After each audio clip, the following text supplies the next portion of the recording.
کیونکہ بہت زیادہ فرق ہونے کی وجہ سے عموماً نبھا مشکل ہو جاتا ہے۔ لیکن ان سب باتوں سے اوپر جو بات ہے وہ ہے، اگر کوئی مسلمان ہے، دین کی طرف ہے، تو پھر یہ نہ دیکھو کہ مال میں تم سے زیادہ ہے یا کم ہے، یہ دیکھو کہ ایمان اس کا کتنا ہے۔ تو یہاں بھی ایک آزاد ہے، ایک غلام ہے، دونوں کیسے شادی کریں؟ ایمان کی بنیاد پر، اور کس میں ایمان کتنا ہے یہ اللہ پر چھوڑ دو، تم جج مت کرو کسی کا۔ اب نکاح کیسے کرو گے ان سے؟ فَانْكِحُوهُنَّ، تم نکاح کرو ان سے، بِإِذْنِ أَهْلِهِنَّ، ان کے اہل کی اجازت سے۔ اہل سے مراد یہاں اس باندی کا آقا ہے، اس کا باپ نہیں۔ آزاد لڑکی کا گارڈین اس کا باپ ہوتا ہے، باپ نہیں ہے تو چچا ہوتا ہے، لیکن غلام عورت کا خواہ باپ موجود ہو تو باپ سے اجازت نہیں لی جائے گی، بلکہ اس کے آقا سے، سرپرست سے۔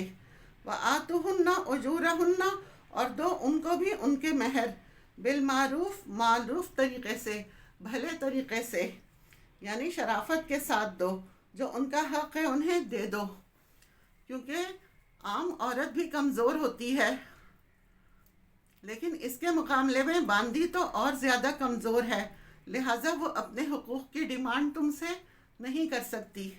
یہاں پر دیکھیں اسلام نے مہر کی ادائیگی پر کتنا زور دیا ہے کہ غلام عورتوں کو بھی ان کے مہر دینے ہوں گے، اور پورے دینے ہوں گے، حق اور انصاف کے ساتھ، جس طرح شریعت نے کہا ہے۔ اور یہاں بھی نکاح کرنے کا مقصد دوبارہ دہرایا گیا ہے، محصنات غیر مصافحات۔ تو نکاح کیوں کرو؟ یہ نہیں کہ تم شادی کر لو اور پھر ان کو عیش و عشرت کا ذریعہ بنا لو اور پھر ان کو چھوڑ دو، نہیں، انہیں بھی تم پاک دامن بناؤ۔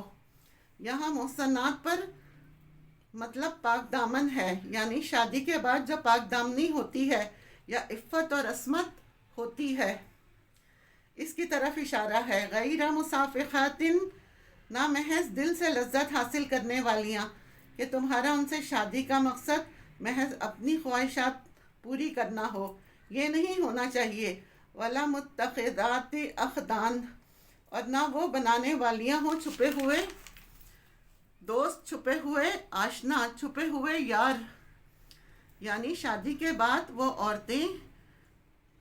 عورتیں بھی جو پہلے غلام یا آوارہ گرد تھیں، اب نکاح ہو گیا، اب وہ محفوظ ہو گئیں، ان کو خاندان کی اور شوہر کی پروٹیکشن مل گئی، تو اب انہیں شرافت کے ساتھ رہنا ہے اور نکاح کے ساتھ رہنا ہے، نکاح کے بغیر نہیں۔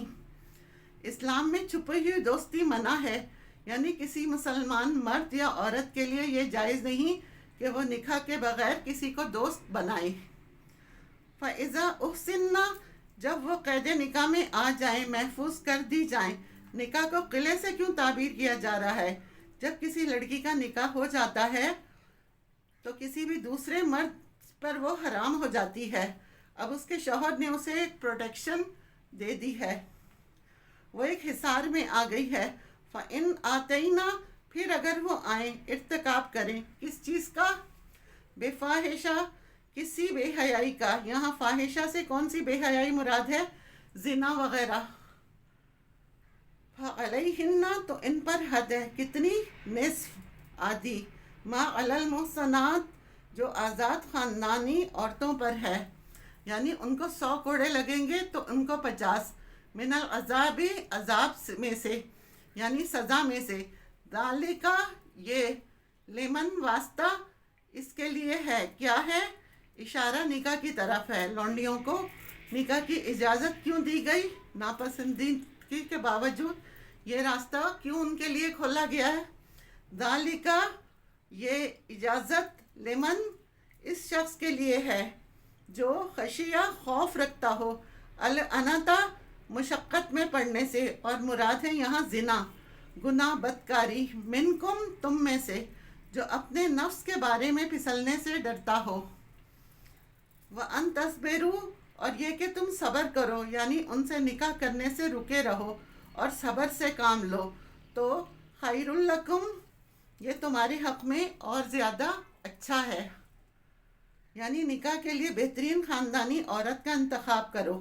محض اپنی خواہشات پوری کرنے کے لیے ایسے کسی سے بھی شادی مت کر لو، کیونکہ اگر بنیاد غلط ہوگی تو آئندہ کیا ہوگا؟ پوری نسل بگڑے گی۔ یعنی شادی کے موقع پر انسان پہلی غلطی کیا کرتا ہے؟ غلط میچ کا انتخاب سے۔ اگر غلط میچ ہوگا، ایسی عورت گھر میں آ گئی کہ نہ جس کا دین ہے، نہ ایمان ہے، نہ اخلاق ہے، اور نہ اس کے اندر کوئی سمجھ بوجھ ہے، مرد تو نکل جاتا ہے کمانے، تو پیچھے گھر اور بچے کس کے حوالے ہوں گے؟ کون دیکھ بھال کرے گا؟ عورت۔ انسان کی سب سے بہترین کمائی کیا ہے؟ اس کی اولاد، پھر اس کا مال۔ وہ سب کچھ کسی کو دے کر جائے گا۔ اگر وہ ایسی عورت کے حوالے کر رہا ہے جس سے وہ مطمئن نہیں کہ وہ اس کی ان تمام چیزوں کی اور اپنی عزت اور عصمت کی حفاظت کرے گی، جس کے بارے میں اسے یہ یقین نہ ہو کہ وہ اس کے بچوں کی صحیح تربیت کرے گی یا اس کے مال کو ضائع نہیں کرے گی، اس طرح گھر کہاں سے بنے گا؟ تو نکاح کا مقصد کیا بتایا گیا ہے؟ گھر بنانا۔ اسلام میں اصل چیز ایمان اور دین ہے۔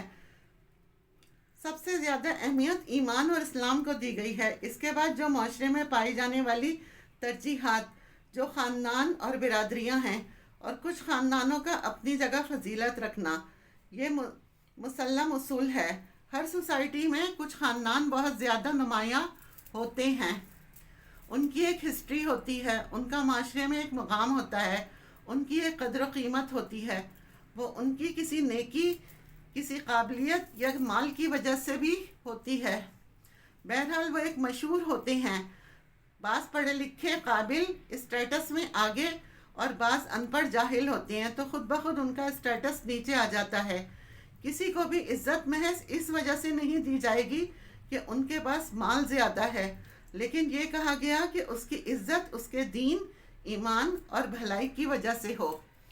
صحابہ کرام کو اسٹیٹس کیوں ملا؟ ان کے ایمان کی وجہ سے، اور ان میں جو عشرہ مبشرہ ہیں ان کے ایمان کی وجہ سے۔ کچھ نے پہلے اسلام قبول کیا، سابقون تھے، تو فرق تو ہے نا انسانوں میں۔ یہاں جس اسٹیٹس کی بات ہو رہی ہے وہ آزاد اور غلام کا ہے۔ بہت واضح مثال ہے حضرت زینب اور حضرت زید کی۔